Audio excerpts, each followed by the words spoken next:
શંભુ તું? હા મમ્મીજી, સાંભળ્યું છે કે કોઈ ભાવે કે માતાજીની મૂર્તિને ભાવપૂર્વક હીરા મોતી અને સોનાના ઘરેણા ચડાવ્યા છે. મને થયું કે લાવ માતાજીના દર્શન કરી આવું. કેવા શોભતા હશે માતાજી નહીં? હા શંભુ, માતાજીએ તારી આંખો લઈ લીધી, નહીં તો આ ઘરેણામાં શોભતા માતાજીના દર્શન કરી તારી આંખો રે અંતર બેરી ઠરક. આંખો લઈ લીધી. હે સારું થયું માનજી, આ દુનિયાના પાપ જોવા તો ટરા. આસ્થા રાખ, વિશ્વાસ રાખ, માતાજી સૌ સારા વાના કરશે.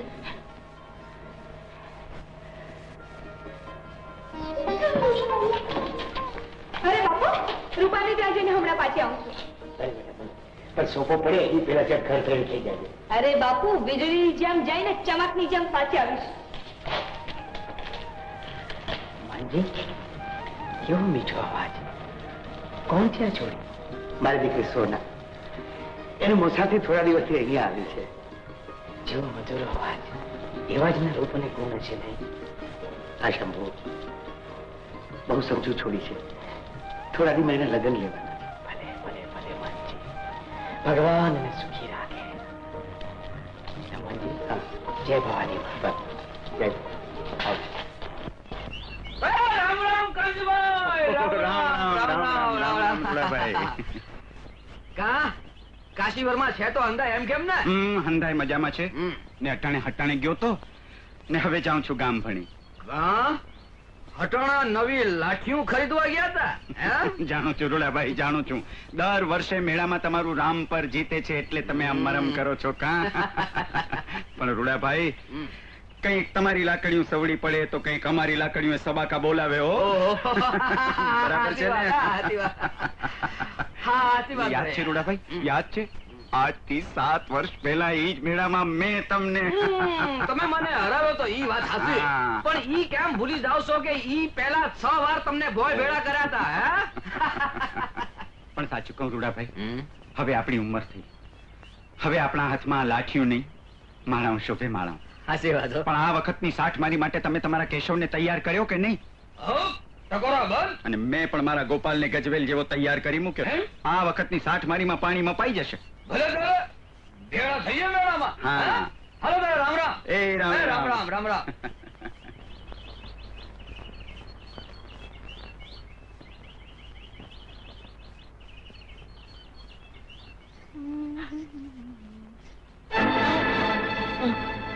અરે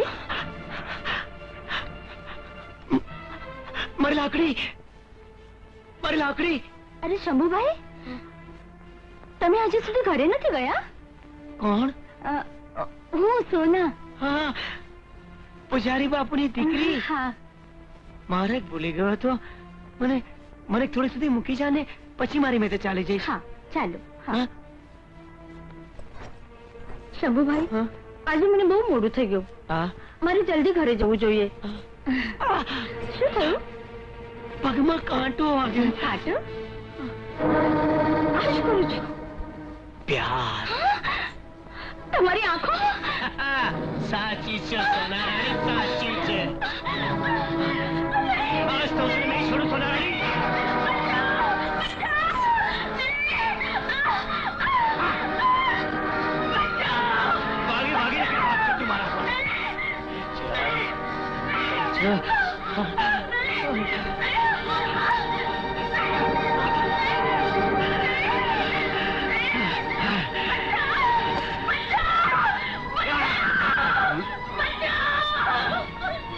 એટલે કોણ છે ઈ પાપીઓ? કોણ એ કબડાને રંજાડે છે?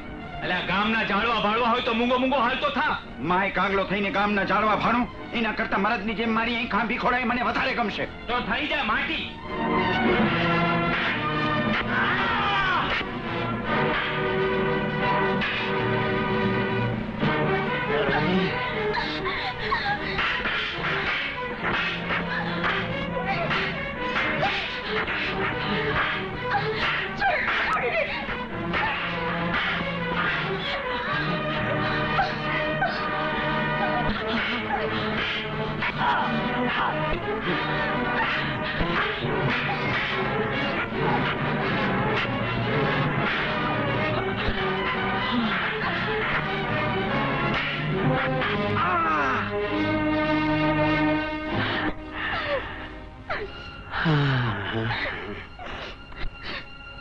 બહુ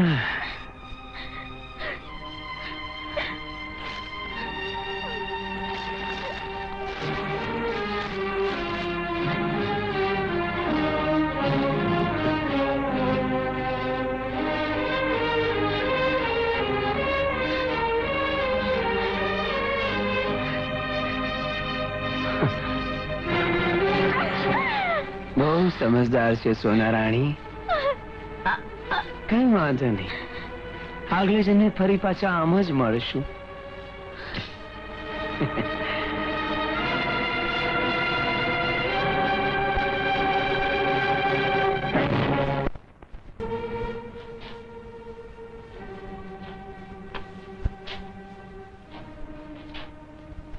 તરીકે મારા બાપુ પર હાથ ઉપાડના નવ હાથ વાળી નાખીશ. એ નમાલાઓને વીણી વીણીને હું ભોયમાં ભંડારી દઈશ. હીરો પણ ગોપાલ પરભોના કોઈ ભૂલ્યો હશે તે તારા બાપુના માથેથી ઘાત ગઈ. અરે ગોમતી બેન, મને દુઃખ તો એ વાતનું થાય છે કે બચારે પૂજારીનો જીવ કરીએ કરીએ કપાતો છે. ક્યાં ઘર ફેંકી હશે ગબડું છોડી. અરે એની ચુંદડી તો જાળીમાંથી મળી આવી અને ફાટેલી છોડી નદીને કાંઠે. રામ રામ રામ. આ કાળું કામ કરનાર કપાતરને તો કચરાની જેમ વાળીને પછી ધૂળી નાખવો જોઈએ. તું ચૂપ રહે કચરા, આ ટોટીકાનું કામ નથી. હવાની માનો પૂજારી એટલે આખા પંથકનું નાક. આ ગોપાલભાઈ અને કાનજીભાઈ એટલે આપણા ગામનો મોહ. એ મોહના માથે કોઈ ઘા કરી દે. અરે એ તો ગામનું નાક કપાવા જેવી વાત છે. હું ઈશ્વરને હાજર નાજર જાણીને કહું છું કે આ પાપ કરનાર પાપિયાને જે મારી સામે હાજર કરશે એને હું બહુ માધું ઇનામ દઈશ. એ તો સમજા. તમારા પાપ પર સહન કરનારનો હું ચિંતા નહીં છોડું. ગોપી, હે ગોપી, એ આવી ભાઈ શું છે? ખાવાનું તૈયાર છે, બહુ ભૂખ લાગી છે. જો કેશવ, હવે ખાવાની વાત ભૂલી જા. આપણા રામપર સામેની લાઠી હરીફાઈને હવે ઘણા ગાંઠા દિવસો જ બાકી રહ્યા છે. એ યાદ છે નહીં? અને કોણ જાણે ઓલો ગોપાળિયો કેવો હશે. આ વખતે તો તારે એને ધૂળ ચાટતો કરી દેવાનો છે.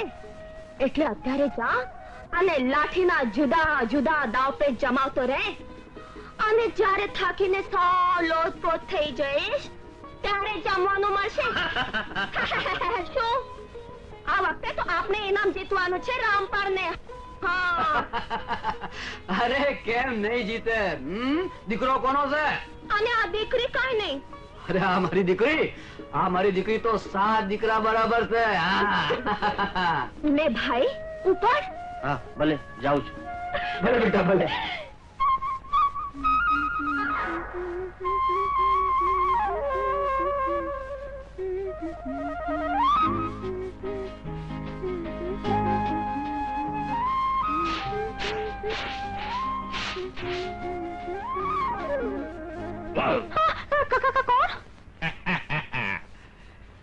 કોણ શું? જેને તું આમાંથી વીણીને ફેંકી દેશે ને ઈ કચરો. અલે પણ અહીં શીદ આવ્યો. આ ચોખા છે ને એમાં મગ ભેળવી દેવા એટલે આપણું ઠેકાણું પડી જાય. ઓલી હેડમ્બા ક્યાં ગઈ? હેડમ્બા કોણ? તારી આજ સુધી કુંવારી રહી ગયેલી માસી મને જોવે છે ને હેડમ્બાની જેમ મારવા દોડે છે. મારા રોયા જેટ ભાગણી થી મારી માસી જો આવી પૂગી ને તો તારો ને મારો બેનો કચરો કરી નાખશે. કર્યા હવે. ઈ પહેલા તો આ ગામમાંથી કચરાલાલની સવારી નીકળશે. કેમ પીટિયા? સવારના પરમાં ભાંગ ભાંગ તો નથી પીધી ને? બીજા કોઈને લઈને તારી સવારી? હા, સવારી તો ભડવીર ભયડાઓની જ નીકળે ને. આ ઓલા શંભુભાઈ છે ને એને ઓલા ડાકુઓને પકડવાનું જે ઇનામ કાઢ્યું છે ને એ ડાકુઓને ઝેર કરી મોં માગ્યું ઇનામ મેળવીશ. પછી ફદ્યા તારી માસી પૂતનાના મોઢા ઉપર મારીશ અને પછી તને વાંચતે ગાજતે જાન જોડીને પરણવા આવીશ.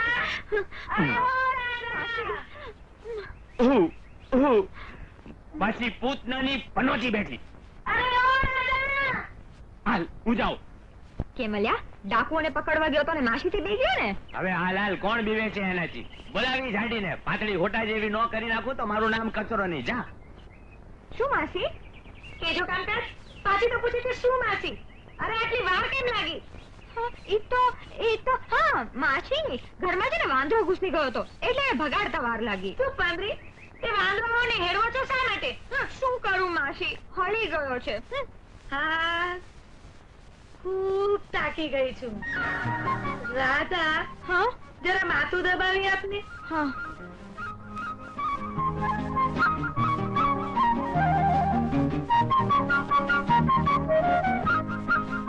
રાધા, હા હા માસી. કચરો આવ્યો તો ના માસી. આવશે તો એનું ઢીંડું ભાંગી નાખીશ. હા માસી. આમ નમાલાની જેમ એક હાથે શું દબાવે છે? બે હાથે સરખું દાબ. લેવો કેજો કામકાજ. મેં તને માથું દબાવવાનું કહ્યું, ઢીલ નહીં. હા, હવે કેવું સારું લાગે છે. અરે બસ બસ પૂરું રહેવા દે.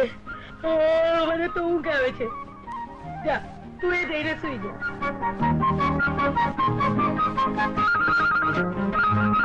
પૂજારીએ સોનાને તો ખોઈ, પણ મૂર્તિ પર રહેલું હજુ સોનું ખોવાનું બાકી છે. એટલે કોઈ ભાવિક ભવાની માતાની મૂર્તિને હજારોનું સોનું ચડાવીને ગયો છે. એ સોનાની માતાજીની મૂર્તિ કરતા આપણને વધારે જરૂર છે. પણ બાપુ, એ મેળવવું શી રીતે? કમાલ છે વળી. આઠમની અધરાતે છાપો મારી. પણ બાપુ, આઠમની અધરાતે મંદિરમાં મોટો જગન હશે અને માણસોની ભીડ પણ હશે.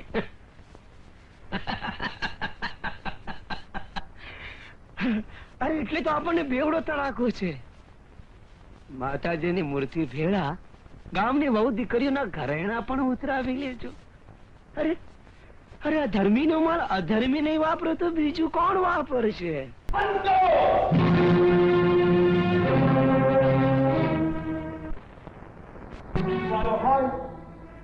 સૌ ભાઈઓ ટપોટપ ચાલીને ઉતારી દો, નહીં તો સૌ ભાઈઓના ધણી ભાઈ કે બાપ ને ઉભા મોલ નીચે પાડી નાખી. ખબરદાર, ગામની બેન દીકરીઓના દાગીનાનો કોઈએ હાથ પણ લગાડ્યો છે તો. જો કોઈ આડું આવ્યું છે તો એની લાશ તો ટબલો થઈ જશે. એ દાગીના ઉતારો.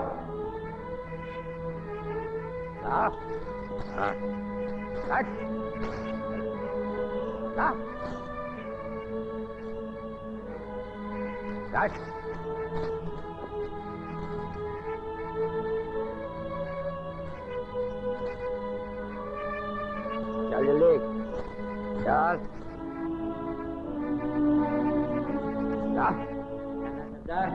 પાણીનો મામલો પતી ગયો છે. હવે તમે માતાજીની મૂર્તિના દાગીના હાથ કરો. ડબલું આગળ વધારતો. માં ભવાનીની મૂર્તિ પાસે પહોંચતા પહેલા તમારે મારી લાશ પર થઈને જવું પડશે. આગો હાથ બુદ્ધા.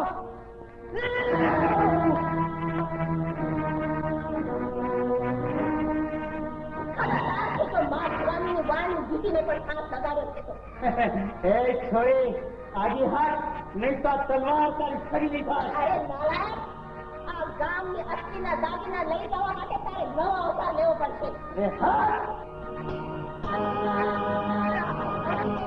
ભાઈઓ, જોઈ શું રહ્યા છો? આટલા જાડા જણ હોવા છતાં કાયમની જેમ ખાતે રહો છો. પીછે ના પકડો લ્યોને.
ખરેખર જોગ માયાનો અવતાર છે. સદા સુખી રહેજે, સદા સહોદર રહેજે બેટા. બાપુ, બેટા